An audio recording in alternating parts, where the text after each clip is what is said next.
Welcome to a midweek episode of Tide Talk with Webb. We're going to be just discussing Brian Daboll again, just a little bit more information. I know a lot of people are like, well, he didn't have that suave or cool factor or wow factor that Sarkisian had or Kiffin had.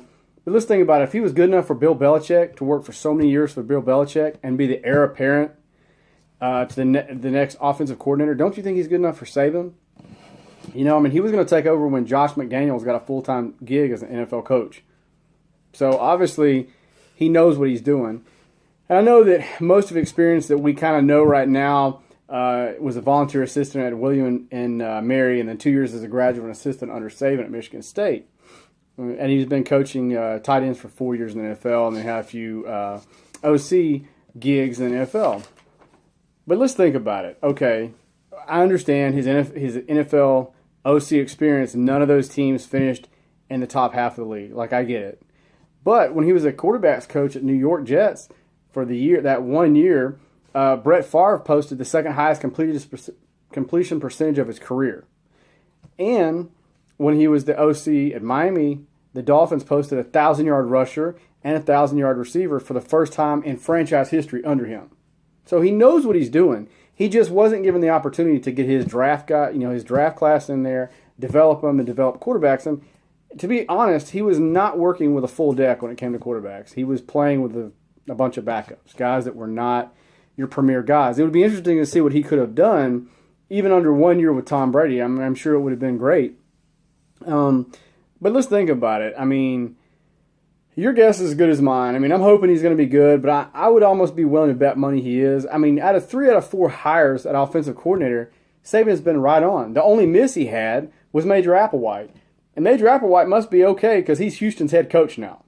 So, for Bama, maybe it wasn't good enough to learn on the job, but this guy, Brian Daboll, is very seasoned. Think about it. Look who he's been coaching. Gronkowski. And a bunch of their backups have had great numbers too. Even when Gronk's been out and been hurt, they've had amazing numbers. So that should tell you something right there. Imagine what he could have done with O.J. Howard. That would have been amazing. So I don't think, and don't be confused with anonymity for mediocrity. This guy was well tapped. He was well known by a lot of people. And let's be honest, who the hell heard of Jim McElwain before Saban hired him? Everybody was pissed off when they hired him. And I was like, no, go look what he did at Fresno State. Go look at what he did at the other places he was there in developing quarterbacks. What did he do besides win a national championship with Greg McElroy, who was not a barn-burner quarterback? He was good enough, won a national championship with him, and then a brand-new, fresh A.J. McCarron won another championship. Not only that, he got Alabama's first Heisman winner in Mark Ingram. So Saban knows what he's doing. He sees these guys, promotes them, and they make the best of their opportunity. He's not going to hire a scrub just to hire a scrub. He may not know enough about recruiting just yet, but as long as Saban's there and Pruitt, it's not really going to matter. Like, he's going to learn that very fast and come along. And not only is Saban, when he throws down his 5 national championship rings and recruits see it, they're going to look at Brian Daboll and look at his 5 NFL championship rings. So I'd say that's pretty good. I know he doesn't have the pedigree that a lot of people see in the SEC, and when they see that, they think, this guy, he was born in Canada, he played safety at 2 years at the University of Rochester, and he doesn't have the background that some of those other guys have, but he also doesn't have the baggage that Sarkisian and that Kiffin have. Joey Freshwater, does that ring a bell? Or alcoholism with Steve Sarkisian? Now, they've worked through, I think, their issues, but they came with a lot of baggage to Bama. That was, we got to build our career up again because nobody wants us type thing.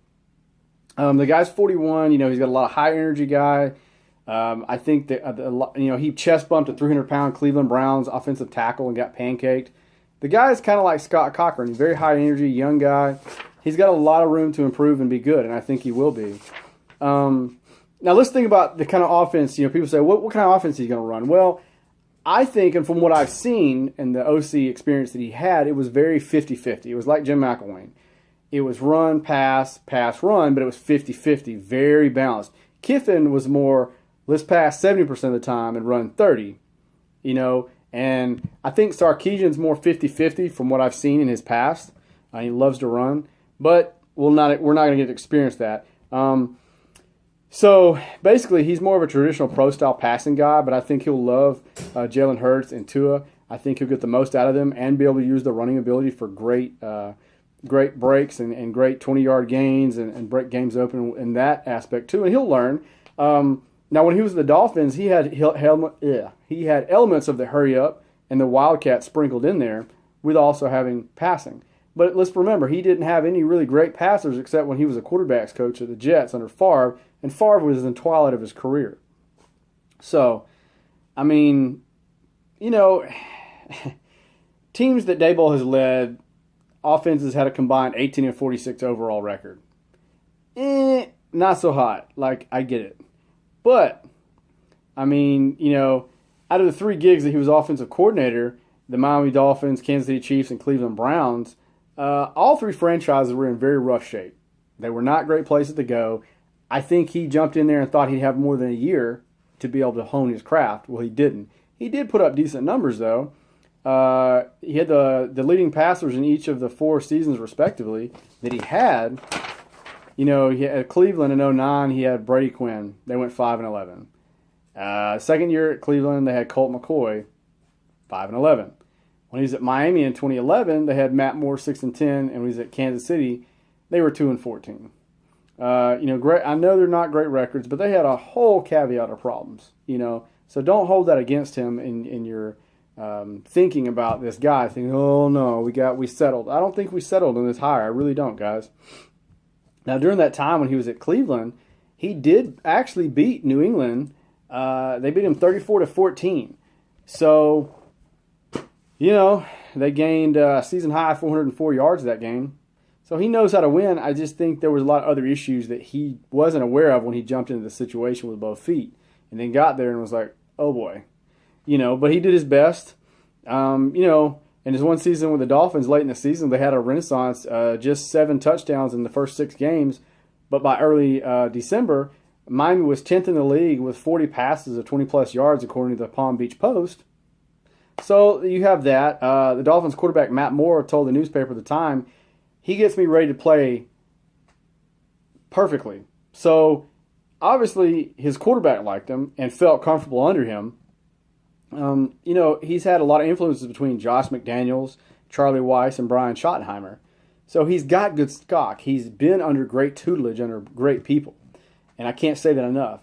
Like I said, he spent 2 seasons as quarterbacks coach.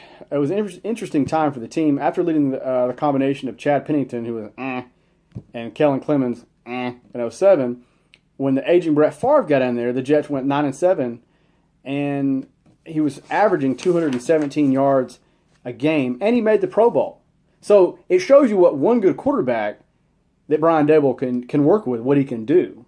And they weren't even a great offense. I mean, they didn't have a lot of great skill guys on that Jets team. So, you know, and if people are asking, well, is he going to run the ball? What's he going to do? Well, you got to think, too, for those interested, he does like to run the ball. He had 1,000-yard rushers in 3 of the 4 seasons he served as offensive coordinator. That should tell you something. So he likes running the ball. He likes big backs. He likes jamming it down people's throats. And that's what we like. Jamal Charles went for 1,500 yards in Kansas City, a season average of 5.3 yards a carry. That's pretty darn good. We have a stable of studs in the backfield waiting to run. And we have a very good offensive line that I think some guys left, I know. But I think we're going to replace them very fast, you know, like Alex Leatherwood and some of those other guys. I think we're going to be all right. So just hold on, guys. It's going to be okay. Dry those tears. We're going to be all right. And until next time, Rebel Yell.